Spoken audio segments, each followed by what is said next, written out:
삶이라는 제목으로 함께 은혜 받기를 원합니다. 빌립보서 주제가 되는 말씀이죠. 빌립보 교회에는 두 가지 극단적인 교리의 도전이 있었습니다. 하나는 율법주의 도전이었습니다.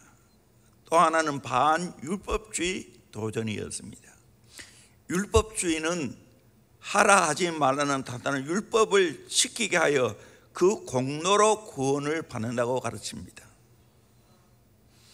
반율법주의는 우리가 예수 그리스도로 인하여 의롭다함을 받았으니 율법을 지킬 필요가 없고 마음대로 살아도 된다, 육의 욕망을 따라가는 자들이 반율법주의자들입니다. 율법주의에 대한 경고는 3장 초반부터 나오고 반율법주의에 대한 경고는 3장 후반부에 나옵니다. 바울은 이렇게 도전해오는 적들을 경고하고 경계해야 될 것을 말씀하고 있습니다. 그래서 오늘 3절까지 보면 1절에는 기뻐할 것을 말하고 2절에는 할례의 당을 경계하고 있고 3절에는 참 할례의 당이 어떤 자인가를 말씀하고 있습니다. 할례당, 참 할례당에 대해서는 다음 주에 말씀을 드리겠습니다. 오늘은 1절 말씀 다시 한 번 더 읽도록 하겠습니다. 시작. 끝으로 나의 형제들아, 주 안에서 기뻐하라. 너희에게 같은 말을 쓰는 것이 내게는 수고로움이 없고 너희에게는 안전하니라. 끝으로라고 말했죠. 지난번에는 정말로라고 말합니다. 이 말은 새로운 주제로 넘어가는 표시입니다.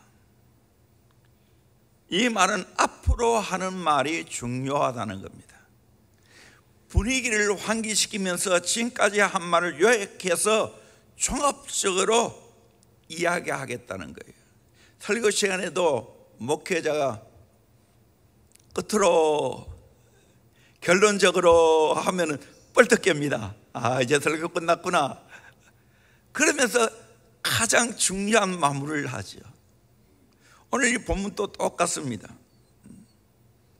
끝으로 나의 형제들아 라고 말하면서 주 안에서 기뻐하라 강조하고 있습니다. 주 안에서 기뻐하라. 바울은 빌립보 교회의 성도들보다 훨씬 더 열악한 조건 가운데서 살면서도 밖에 있는 성도들에게 주 안에서 기뻐하라 라고 말하고 있습니다. 자기는 감옥에 갇혀 있는데 밖에 있는 사람들에게 주 안에서 기뻐하라 말하고 있다는 것입니다. 좋은 환경 가운데 있는 사람이 형편없는 환경 가운데 살아가는 사람들에게 기뻐하라 그렇게 말하면 안 먹히지요. 너도 내 처지 내봐라 기뻐할 수 있는가. 그런데 이거는 그게 아니에요. 바울은 지금 감옥에 있고 빌립보 교회 성도들은 밖에 있습니다. 감옥에 있는 분들이 주 안에서 기뻐하라 이렇게 말하면 먹힐 수밖에 없다는 것입니다. 오래전에 제가 소록도에 방문한 적이 있습니다. 보니까 한 30년이 지난 것 같더라고요. 세월이 정말 빨리 지나가는 것 같아요. 거기에서 감동을 받는 것은 소록도에 있는 나한 자들이 얼마나 뜨겁게 찬송하는지. 우리가 찬송하는 게 이거는 아무것도 아니에요.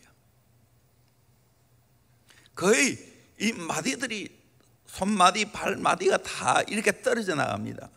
나병이 들면 손가락이 없는 그 뭉퉁한 이 바닥만 남은 그걸 가지고 딱 치면서 찬송을 하는데 얼마나 뜨겁게 하는지.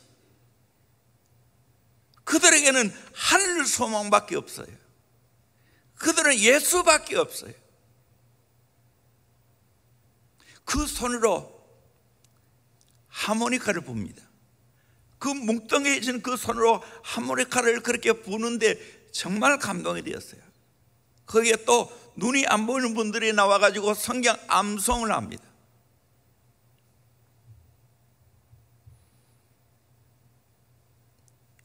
저들은 저 안에 소록도에 갇혀 있으면서도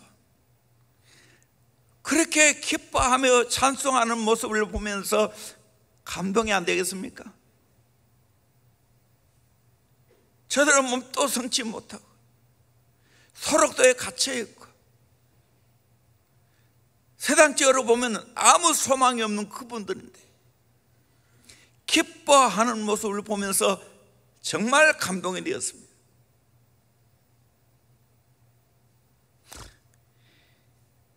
그런데 안타깝게도 오늘날은 그런 영적인 기쁨이 아니라 세상적으로 기뻐하려고 한다는 겁니다.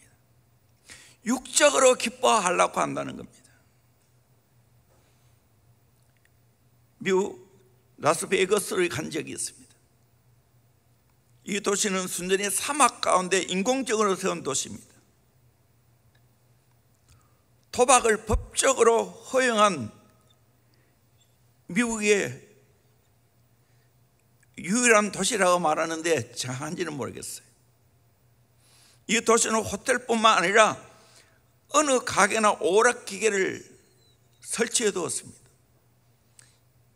일부를 넣고 잘 땡기면 500불이 나옵니다. 쏟아져 나옵니다. 1000불이 쏟아져 나옵니다.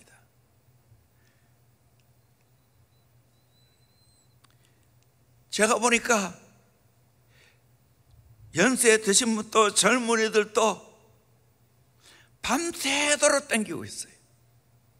밤새도록. 그 잘 땡기라고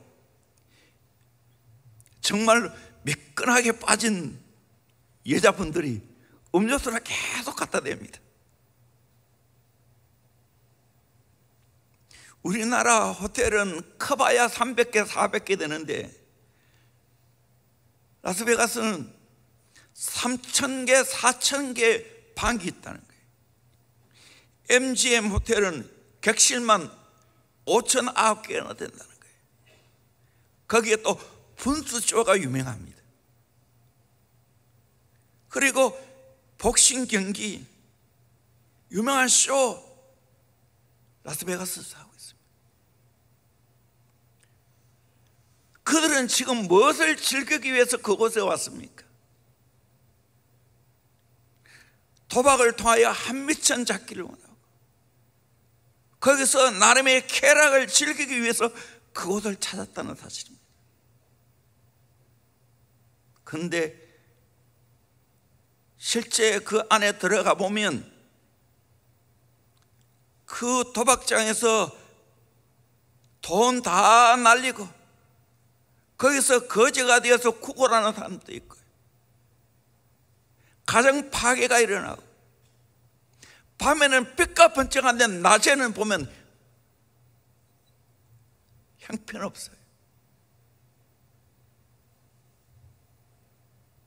이 세상의 기쁨이에요.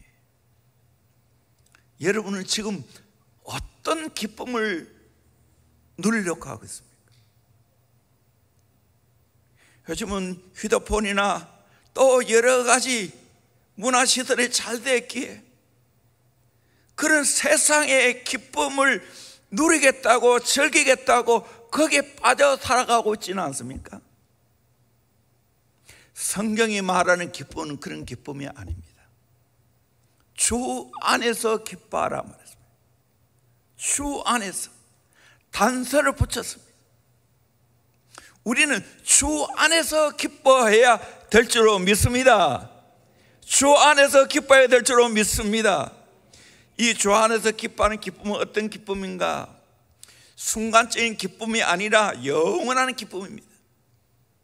상대적인 기쁨이 아니라 절대적인 기쁨입니다. 외적인 기쁨이 아니라 내적인 기쁨입니다. 세속적인 기쁨이 아니라 영적인 기쁨입니다.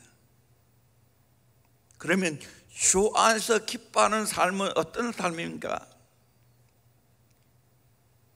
구원 얻은 기쁨입니다. 내가 제사함 받고 하나님의 자녀가 되고 내 영혼이 구원을 받으면 그렇게 기쁠 수가 없습니다. 그래서 사도 요한 또한 요한 1서 3장 1절에 보라 아버지께서 어떠한 사랑을 우리에게 베푸사 하나님의 자녀라 일컬음을 받게 하셨는가? 우리가 바로 그러하다, 이런 사람이다. 그러므로 세상이 우리를 알지 못하면 그를 알지 못합니다. 세상은 하나님의 그 엄청난 사랑을 모르기 때문에 이 감격이 없다는 겁니다. 이 기쁨이 없다는 겁니다. 우리는 하나님의 큰 사랑을 받음으로 말미암아 내 죄가 다 용서받고 하나님의 자녀가 되었습니다. 그래서 우리는 기뻐하는 겁니다. 찬송 하나 해볼까요? 1절만 내 영혼이 은총 입어.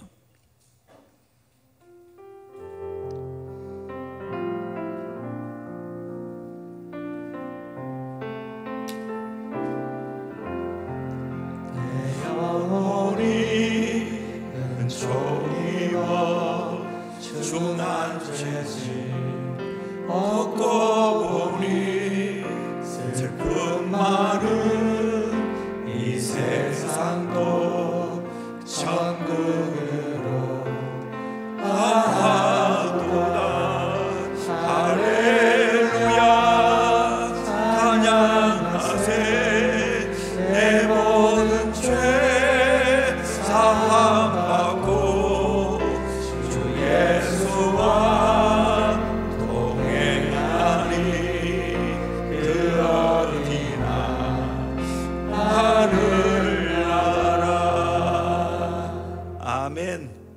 나 같은 죄인이 예수 십자가를 믿음으로 죄사함 받고 하나님과 원수된 내가 하나님의 사랑받는 자녀가 되었으니 이런 기쁨이 어디 있습니까?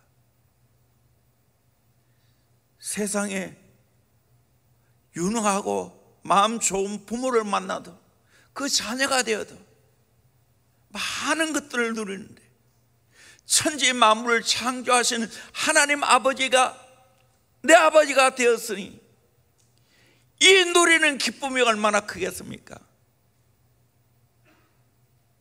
세상에 시시한 것으로 우리가 기뻐하는 게 아닙니다. 내 모든 죄가 용서함 받고 하나님의 자녀가 된 이 기쁨, 여러분 누릴 수 있기를 주의 이름으로 축원합니다. 이 기쁨이 있으면 세상에 다 날아가도 이 기쁨을 빼앗아갈 수 없어요. 기뻐할 수 있어요. 두 번째로 주님이 나와 함께 동행하는 기쁨입니다. 놀랍게도 주님은 내 구주가 되시고 그 주님은 나의 선한 목자가 되었어. 언제나 나와 함께 하십니다. 이 예수님의 사랑에서 아무도 끊을 자가 없습니다.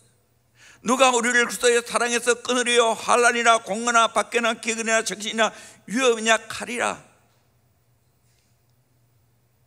그렇습니다.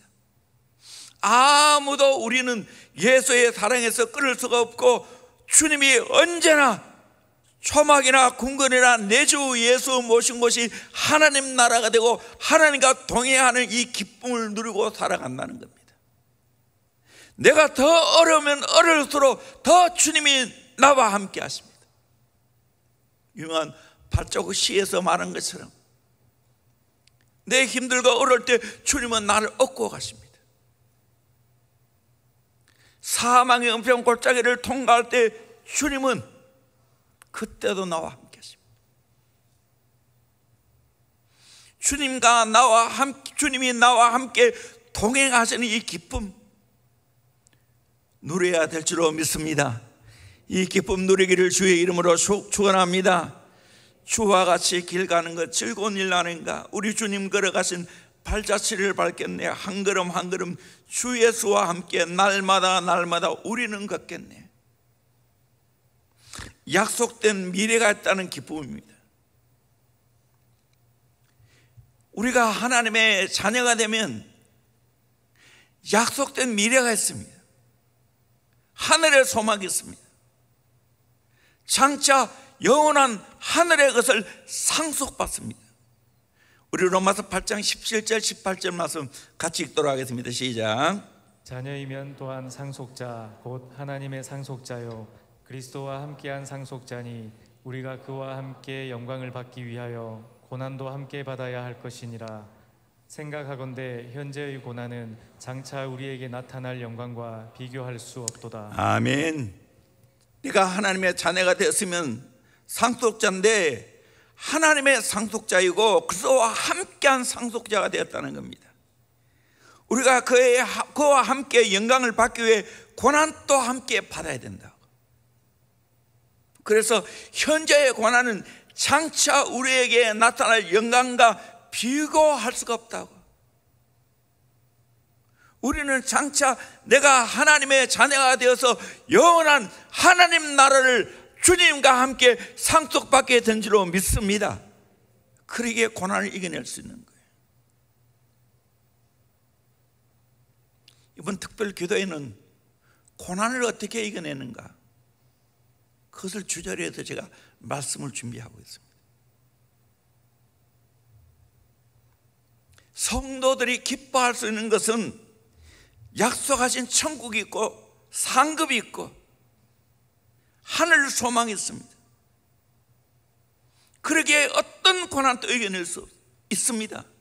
스데반이 돌에 맞아 죽으면서도 웃음을 띠고 하늘 세계를 바라보고 주님 바라보니까 얼굴이 해와같이 빛났습니다. 천사같이 되었어요. 이 기쁨이에요. 초대교회 수많은 순교자들이 맹수에 찢겨 죽고 불에 태워 죽고 칼에 찔려 죽고 톱으로 켜 죽고 기름감에 튀겨 죽었지만 공통점이 있습니다. 모두 웃고 죽었다는 사실입니다. 이유가 뭡니까? 약속된 미래가 있고 죽음 이후에 더 좋은 세계가 있다는 걸 확신했기 때문입니다. 그래서 현재의 고난은 장차 나타날 영광과 좋게 비교가 안 된다는 거예요. 지난번에 설교했지만 로마서 5장 3절 다만 이뿐 아니라 우리가 환난 중에도 즐거워하나니 이는 환난은 인내를, 인내는 연단을, 연단은 소망을 이루는 줄 알미로다. 환난 중에도 우리는 즐거워할 수 있어요. 그 환난은 인내라는 귀한 성품을 만들어내고 그 인내는 연단, 캐릭터, 예수 닮은 아름다운 성품으로 바뀌어지고 결국에는 소망이 이루어진다는 거예요. 네 번째로 그리스도를 위하여 헌신하고 봉사하는 기쁨입니다. 여러분, 내가 예수 위에 헌신하고 내가 예수의 일을 하는 그 기쁨, 봉사하는 그 기쁨 말할 수 없습니다. 내가 하나님께 헌신하고 내가 주의 일을 하는 것보다 더 즐거운 일이 어디 있습니까? 내가 건강하다는 거예요.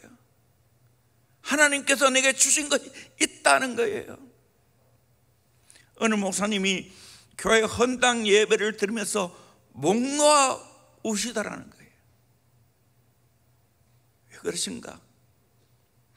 예배당을 건축하기 시작해서 끝날까지 건축위원장 2분이 세상을 떠났다는 거예요. 내가 수고하고 싶어도 시간이 허락되지 않으면, 건강이 허락되지 않으면 봉사할 수 없다는 거예요.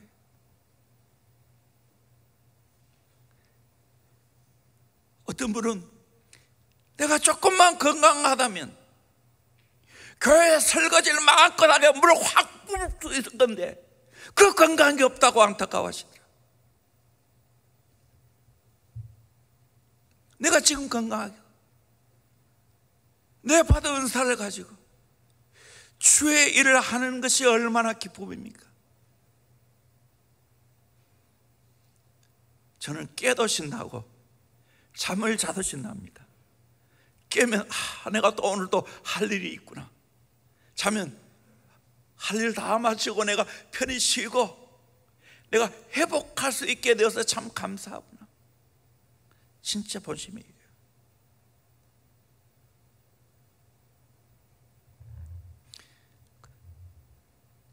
건성수 목사님 할머니, 썩어질 손 놀려놓으면 못하나 하시면서 열심히 일하셨다는 거예요. 찬송가 240절, 주가 맡긴 모든 역사 힘을 다해 마치고 밝은 그 아침을 맞을 때 요단강을 건너가서 주의 손을 붙잡고 기쁨으로 주의 얼굴을 배우리. 나의 주를 내가 그의 곁에 서서 배우며 나의 주를 손에 못짝을 보아 알겠네. 나는 이 찬송 부르면 할머니 생각이 나요. 저 옛날에 부흥을 하면 육교회 다 가거든요. 그 안개에 살면서 고모님이 단밀에 사시는데, 단밀이 원래 제 고향이에요. 그 단밀교회 부흥회 할 때 겨울에 다 겨울에 부흥회예요. 그때 할머니하고 몇 분들이 앞에 나와가지고 박수를 치면서 주가 맡긴 모든 역사 부르면서 찬송하는데 얼마나 신바람 나게 찬송하는지 지금도 그때 그 모습이 눈에 선합니다. 이 땅에서 내가 열심히 건강 따라가고 열심히 주 일하는 것이 얼마나 큰 기쁨입니까? 우리는 이 기쁨을 누려야 됩니다. 주 안에 살아가면서 이 기쁨을 누려야 됩니다. 이 기뻐하는 일은요, 마치 입맛과 음식과도 똑같습니다. 음식이 좋아야 맛이 있고 기뻐한다고 생각하는데 어느 정도는 맞지만 다 맞는 거 아니에요. 입맛이 없으면요, 아무리 좋은 음식을 먹어도 쓰고 맛이 없어요. 특별히 암으로 고생하신 분, 항암 주사를 맞으면 입맛을 잃어버려요. 아무리 맛있는 거 갖다 줘도 쓰다 그래요. 그러나 입맛이 있는 사람은 어떻습니까? 어떤 음식을 갖다 줘도 맛이 있어요. 안 줘서 못 먹고, 없어서 못 먹고, 무엇이 안 맛이 있지 않겠습니까? 지 사람이 저보고 하는 이야기입니다. 다 맛있어요. 건강 생각해서, 절제해서 그렇지.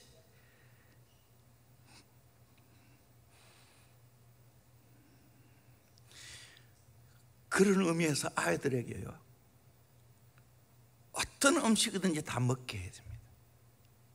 이 훈련이에요.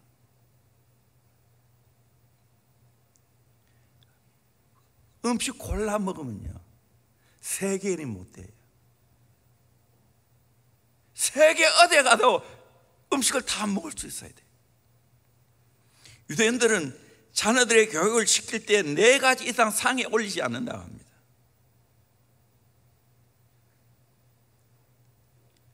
그래서 음식을 먹으면 다행이고 안 먹으면 굶긴다는 거예요. 그래서 유대인들은 어디를 가도 적응한다는 거예요. 그러니까 유대인들이 먹는 음식은 다 건강식이에요. 제가 이스라엘 몇 번 가봤지만 이스라엘의 호텔 나오는 게 다 건강식이에요. 다 자연식이에요.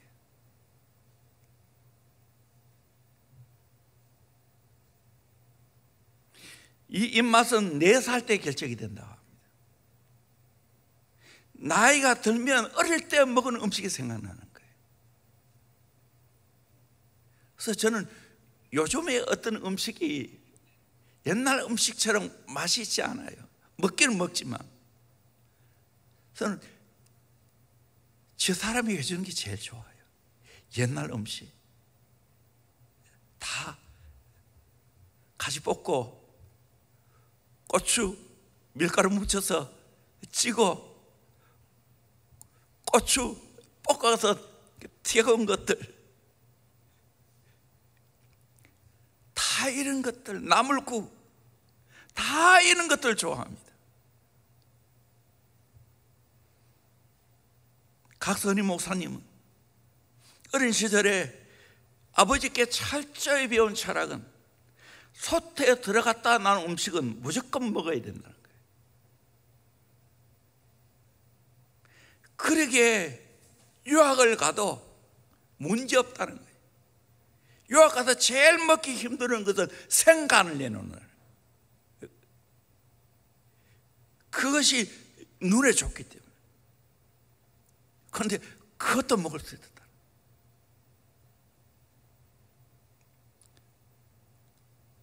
참 우리나라 사람은 요즘은 살기 좋아져서 많이 관광 가는데 관광하면서도 고추장 가져가고 장아찌 사가고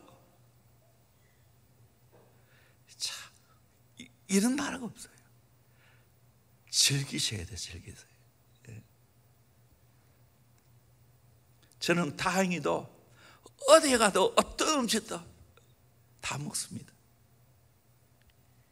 중국의 항차에도 잘 먹습니다. 기뻐하는 것도 마찬가지예요. 기뻐할 것이 있어야 기뻐한다? 아니요. 기뻐해놓고 기뻐할 걸 찾는 거예요. 어린아이들이 울어놓고 왜 우는지 그 이유를 찾는 것처럼 우리는 기뻐해놓고 기뻐할 이유를 찾는 사람이에요. 기뻐할 입맛을 내가 드리는 거예요. 이 신앙이에요. 주 안에 있으면 이런 기쁨의 훈련에 대해 있어요.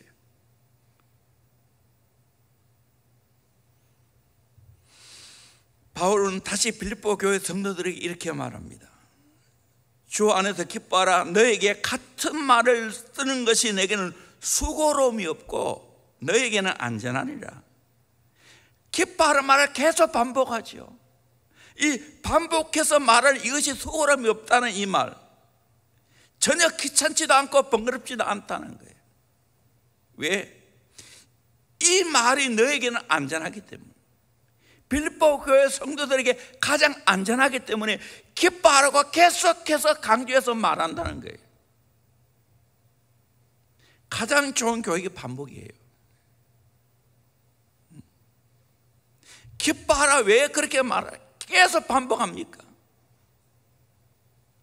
여러분 대형교회 오셔서 기뻐하는 설교를 얼마나 많이 들었습니까? 오늘도 기뻐하는 설교를 하고 있지 않습니까? 히브리 사람들의 교훈은 암기가 제일 첫 번째입니다. 실천이 두 번째입니다. 깨달음이 세 번째입니다. 암기해놓고 실천하고 실천하다 보면 깨달아진다는 거예요. 그래서 반복 교육이에요. TV 선전을 보세요. 불과 몇 초 만에 똑같은 것을 계속 반복합니다. 머리가 아프면 무슨 약이 생각나죠? 펜잘, 개보린. 몸살이 나면 뭐가 생각나죠? 쌍화탕, 강동탕. 요즘 이런 것도 안 먹죠? 가구가 아닌 건 뭡니까? 에이스 침대죠.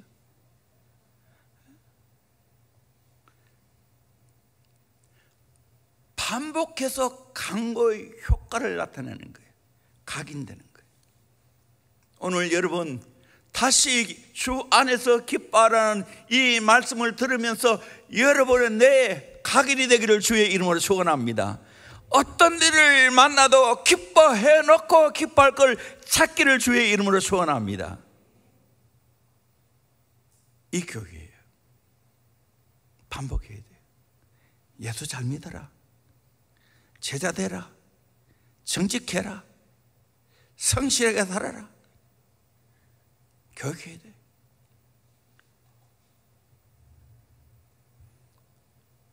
제가 시몬 페레스 책을 구입해서 지금 3분의 2 읽었는데 정말 너무나 개척자의 정신을 볼 수 있었어요. 그 할아버지가 하는 말이, 넌 어디 가든지 유대인임을 잊지 말아라. 그 유대는 그 각인되었어요.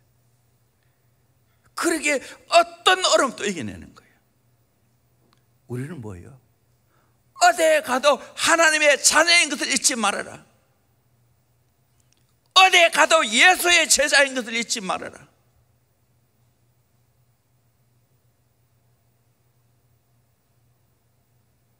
반복해야 돼. 이렇게 설교하는 거 번거롭지 않아요. 여러분이 기뻐해야 여러분의 인생이 안전할 줄로 믿습니다. 안전이 보장될 줄로 믿습니다. 기쁨을 잃으면 마귀가 여러분의 마음을 도둑질해 간다니까요. 여러분의 삶을 망가뜨린다니까요. 그러기에 우리는 기뻐해야 된다는 것입니다. 좋은 교회는 어떤 교회인가? 은혜 받고 기쁨이 넘치는 교회가 좋은 교회예요. 이런 이야기 몇 번 들었지요. 어느 지역에 출장을 갔는데 어떤 교회가 좋은 교회인지 모르겠어요. 마침 교통경찰에게 물었어요. 저쪽 교회 가라고. 그래서 가다가 보니까 가까운 데 교회인데 왜 조금 먼 데를 그렇게 이야기하는가. 오면서 마침 교통경찰이 있길래 왜 그쪽 교회를 소개했습니까? 물었더니 그분이 하는 말, 내가 어떤 교회인지 잘 모르지만 그쪽 교회의 성도들이 나올 때마다 기쁨이 충만해서 나온다는 거예요. 그게 좋은 교회예요. 은혜 받으면, 성령 받으면 기쁨이 내 안에 충만하기 때문에 그것이 내 얼굴 표정 속에 나타나는 거예요. 오래전에 제가 설교 세미나에 참석한 적이 있습니다. 그때 그 강사분이 모든 한국의 유명한 목사님들의 설교를 연구해서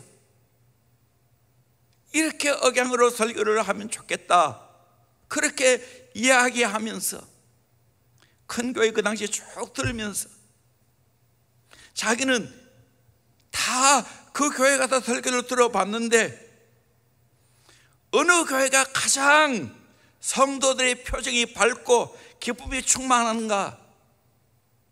그분이 하는 이야기가 명성교회라는 거예요. 대형교회는 어떨까요? 여러분이 예배 드리고 가서 여러분이 기도하고 가면서 얼굴에 기쁨이 충만합니까?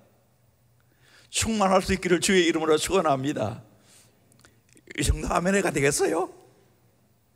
기쁨이 충만하기를 주의 이름으로 축원합니다. 말씀으로 은혜 받고 성령 받으면 기쁨이 충만하게 될 줄로 믿습니다. 우리가 주 안에서 이런 기쁨이 충만하기를 주의 이름으로 축원합니다.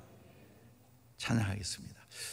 빨리 끝내려 했는데 내가 벌써 43분이네요